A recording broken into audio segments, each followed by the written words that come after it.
இது மகிமை நேரம். அன்பானவர்களே, சகலவித ஆறுதலின் தேவன் நம்மை பல்வேறு காரியங்களிலே ஆறுதல் படுத்தி வழிநடத்தி வருகிறார். இந்த நாளிலும் நாம் தியானிக்கும்படியாக எடுத்துக்கொண்ட தலைப்பு தாழ்வில் ஆறுதல். ஆம், ஆண்டவர் நம்முடைய தாழ்மையில் நம்மை ஆறுதல் படுத்துகிறார். சங்கீதம் 136:23 இவ்வாறு சொல்லுகிறது, நம்முடைய தாழ்வில் நம்மை நினைத்தவரை துதியுங்கள், அவர் கிருபை என்றும் உள்ளது. நம்முடைய தாழ்வில் நம்மை நினைத்தவரை நாம் துதிக்க வேண்டும். இந்த சமுதாயம் சிலரை மிகவும் தாழ்வாக கருதுகிறது. சிலர் தன்னுடைய அறியாமையினாலே தாழ்வாக கருதப்படுகிறார்கள். சிலர் தன்னைத்தானே ஒரு இன்ஃபீரியாரிட்டி காம்ப்ளெக்ஸில் இருக்கிறாங்க. தன்னையே மிகவும் குறைவாக எண்ணி நடந்து கொள்ளுகிறார்கள். நம்முடைய தாழ்மையில், நம்முடைய தாழ்வில், நம்முடைய குறைவில் நாம் இருக்கிற அந்த இருளில் சிக்கி அமிழ்ந்து போகும் வேளையில் ஆண்டவர் நம்மை தூக்கி எடுக்கிறவராக இருக்கிறார்.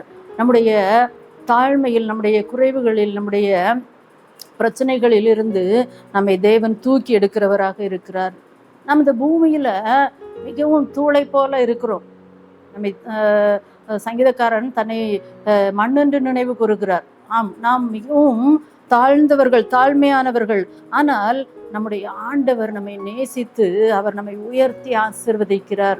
வேதம் சொல்லுகிறது, மனிதனை நீர் நினைக்கிறதற்கும் மனுஷகுமாரனை நீர் விசாரிக்கிறதற்கும் அவன் எம்மாத்திரம். மனிதன் ஒரு சாதாரணவன் தான். ஆனா ஆண்டவர் என்ன செய்யறாரு பாருங்க, நம்மை அவருடைய சாயலாக படைத்து அவருடைய பிள்ளைகளாக ஆக்கி வைத்திருக்கிறார். அவர் நம்மை ஆசாரியரும் ராஜாக்களுக்கும் ஆக்கியிருக்கிறார். தேவதூதரிலும் சற்று சிறியவனாக்கினீர், கிருபையினாலும் இரக்கத்தினாலும் அவனை முடிசூட்டினீர் என்று வேதம் சொல்லுகிறது. நமக்கு எல்லாவற்றையும், இந்த உலகத்தில் உள்ள எல்லாவற்றையும் நம்முடைய பாதங்களுக்கு கீழ்ப்படுத்தி அவர் கொடுத்திருக்கிறார். கிறிஸ்துக்குள் பிரியமானவர்களே, ஆண்டவருடைய அன்பை பாருங்க. தாழ்மையான நம்மை அவர் நினைக்கிறார், தாழ்மையான நம்மை அவர் உயர்த்துகிறார், அவர் நம்மை மேன்மைப்படுத்தி ஆசீர்வதிக்கிறவராய் இருக்கிறார். கர்த்தர் எவ்வளவு உயர்ந்தவராய் இருந்தாலும், எவ்வளவு உன்னதமானவராய் இருந்தாலும், எவ்வளவு மேன்மை உள்ளவர்களாய் இருந்தாலும் தாழ்மையான நம்மை அவர் நோக்கி பார்க்கிறார். ஆண்டவர் சொல்கிறார், தாழ்மை உள்ளவனையோ நான் நோக்கி பார்ப்பேன் என்று சங்கீதம் 136:6 சொல்லப்பட்டிருக்கிறது. தாழ்மையுள்ள நம்மை ஆண்டவர் நோக்கி பார்க்கிறார். ஆண்டவராகிய இயேசு கிறிஸ்துவே தன்னை ஒரு மனிதனாக தாழ்த்தி இந்த உலகத்திற்கு வந்தார். அவர் பிதாவுக்கு சமமாய் இருப்பதை கொள்ளையாடின பொருளாக எண்ணாமல் தன்னையே தாழ்த்தி அடிமையின் ரூபம் எடுத்தார் என்று வேதம் சொல்லுகிறது. கிறிஸ்துக்குள் பிரியமானவர்களே, நம்மை மற்றவர்கள் தாழ்வாக கருதுகிறார்களா, நம்மளை குறைவாக கருதுகிறார்களா? நீங்கள் கவலைப்பட வேண்டிய அவசியம் இல்லை. இந்த சமுதாயத்துல ஆண்டவராகிய இயேசு கிறிஸ்துவை மிகவும் தாழ்மையாக அவர்கள் பேசினார்கள். நீ மரியாளின் குமாரன் அல்லவா, தச்சனின் மகன் தானே, இந்த ஆயக்காரருக்கும் பாவிகளுக்கும் நண்பர் தானே என்று சொல்லி ஆண்டவரை மிகவும் தாழ்மையாக தரக்குறைவாக பேசினார்கள். நீங்கள் அப்படிப்பட்ட சூழ்நிலையில நீங்கள் கவலைப்பட வேண்டிய அவசியம் இல்லை. ஆண்டவராகிய இயேசு கிறிஸ்துவும் இந்த பாதையை கடந்து சென்றார். அவர் அசட்டை பண்ணப்பட்டவரும், மனிதரால் புறக்கணிக்கப்பட்டவரும், துக்கம் நிறைந்தவரும், பாடு அனுபவித்தவருமாய் இருந்தார். ஏசாயா 53:3 இவ்வாறு சொல்லுகிறது, அவர் பிறப்பதற்கு முன்பாகவே அவர் எப்படியெல்லாம் இந்த உலகத்துல நடத்தப்படுவார், எவ்வளவு குறைவாக நடத்தப்படுவார் என்று வேதம் சொல்லுகிறது. கோலியாத்து அவர் போற களத்துல நிற்கும் போது தாவீதை பார்த்து, நீ என்ன என்னைய வேட்டையாடுவதற்கு ஒரு நாயா என்று சொல்லி மிகவும் தரக்குறைவாக தாழ்மையாக நடந்து கொண்டார். அவனை தரக்குறைவாக தாழ்மையாக பேசினார். ஆகானுடைய வாழ்க்கையில பார்க்கிறோம், மொர்தெக்காயை குறித்து மிகவும் தரக்குறைவாக அற்பமாக எண்ணினான் என்று வேதம் சொல்லுகிறது. மீகாள் தாவீதை அற்பமாக எண்ணுகிறாள். இப்படிப்பட்ட சூழ்நிலையிலெல்லாம் யார் தாழ்ந்து போனார்கள், யார் உயர்ந்து போனார்கள் என்று நீங்களே வாசித்து அறிந்திருப்பீர்கள். உலகத்துல யாரையும் நாம் அற்பமாக எண்ணக்கூடாது. இந்த சம்பவங்களிலெல்லாம் ஆண்டவர் யாரை உயர்த்தி வைத்தார்? மிகவும் அற்பமாக எண்ணப்பட்டவர்களை ஆண்டவர் உயர்ந்த இடத்துல வைத்தார். ஒருவேளை நீங்களும் இன்று அற்பமாக எண்ணப்படுகிறீர்களா? சமுதாயத்துல, பணி செய்யற இடத்துல, குடும்பத்துல உங்களை அற்பமா எண்ணுறாங்களா? நீங்க கவலைப்பட வேண்டிய அவசியம் இல்லை. மகிழ்ச்சியோடு கர்த்தரை துதியுங்கள். சகரியா 4:10 ஆண்டவர் சொல்றார், அற்பமான ஆரம்பத்தின் நாளை யார் அசட்டை பண்ணலாம்? லேயாள், அவளுடைய வாழ்க்கையில் அவள் மிகவும் அற்பமாக எண்ணப்பட்டாள் ராகேலை நிமித்தம். ஆனால் அங்கு பார்க்கிறோம், ஆண்டவர் அவளை நினைத்தருளினார் என்று பார்க்கிறோம். அன்னால ரொம்ப அற்பமா எண்ணாங்க அந்த குடும்பத்துல. ஒருவேளை ஏலியவளுக்கு எல்லா காரியங்களையும் செய்தாலும், அந்த எல்கானா எல்லா காரியங்களையும் செய்தாலும் அந்த குடும்பத்தில் அவளுக்கு சக்களத்து எப்போதும் மன வருத்தப்படும்படியாக நடந்து கொண்டே இருந்தாள் என்று பார்க்கிறோம். ஆனால் அந்த தாழ்வின் மத்தியில் எல்லா நாளும் அப்படிப்பட்ட ஒரு அற்பமான நிலை அங்கு காணப்படவில்லை. தேவன் அதை மாற்றும்படி வைராக்கியம் கொண்டிருந்தார்.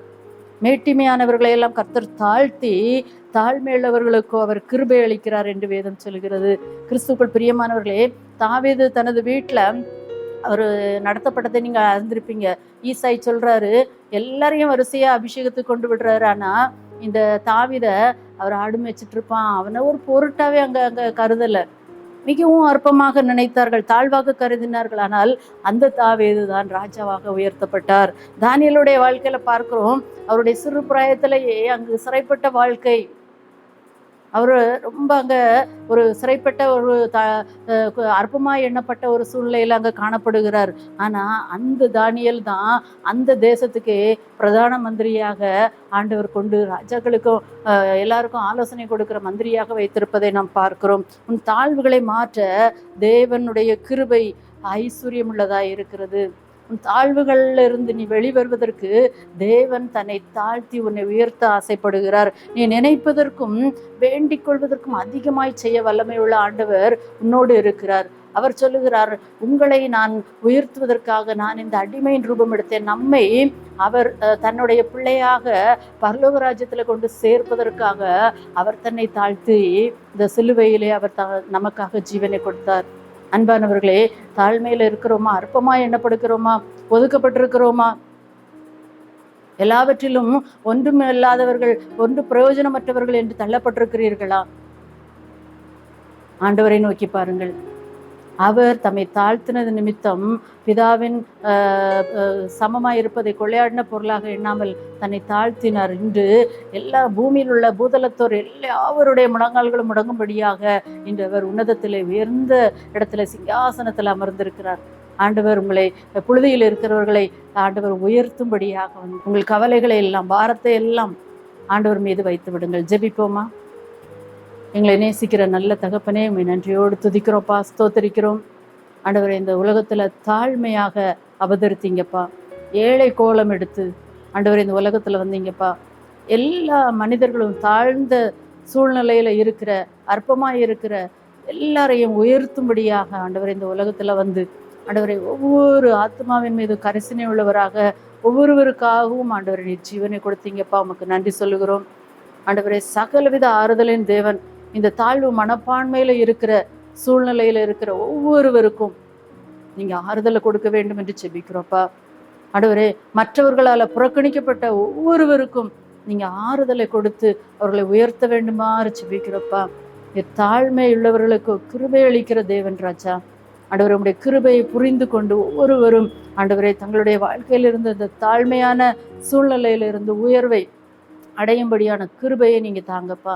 ஆண்டவரை ஒவ்வொருவரையும் ஆண்டவரை நீங்க இந்த உலகத்துல ஆண்டவரை எஸ்தரை போல, மொர்தெக்காயை போல, தானியேலை போல, யோசேப்பை போல உயர்த்தி ஆசீர்வதிக்க போறதற்காக நன்றி சொல்லுகிறோம். மீட்பர் இயேசுவின் மூலம் தாழ்மையோடு கேட்கிறோம் நல்ல பிதாவே, ஆமென்.